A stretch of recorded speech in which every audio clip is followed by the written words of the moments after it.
Hi hi అన్న add ఎప్పుడు first motivate hi so ఈ రోజు అయితే మేము ఏడుపాయల దగ్గర ఉన్న వనదుర్గ అమ్మవారి టెంపుల్కి అయితే విజిట్ చేయడం జరిగింది. ఇది మనకి హైదరాబాద్ నుంచి జస్ట్ 75 కిలోమీటర్స్ డిస్టెన్స్లోనే ఉంది ఈ టెంపుల్.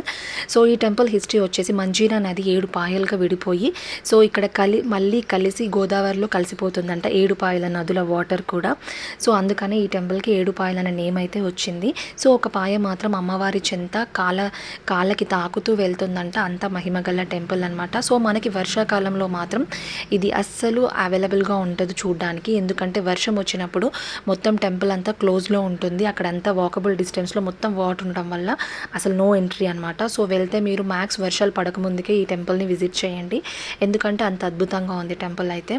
సో మనకేంటంటే 7 నదులు పారే నదులంతా వాటర్ అంతా ఇక్కడ నుంచే కాబట్టి చాలామంది అక్కడ స్నానాలు చేయడం అక్కడ స్నానాలు చేస్తే మనకున్న రోగాలన్నీ పోతాయని నమ్మకంతో అక్కడ చాలామంది స్నానాలు కూడా చేస్తున్నారు.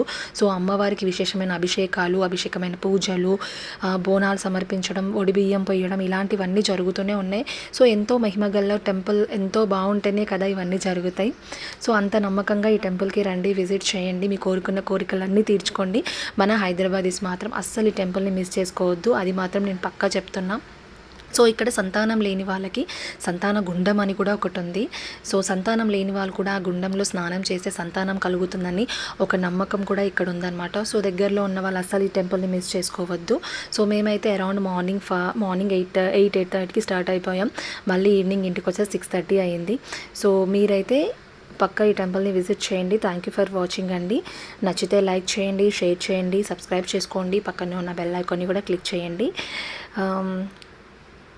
థ్యాంక్ యూ ఫర్ వాచింగ్ అండి. Thank you so much.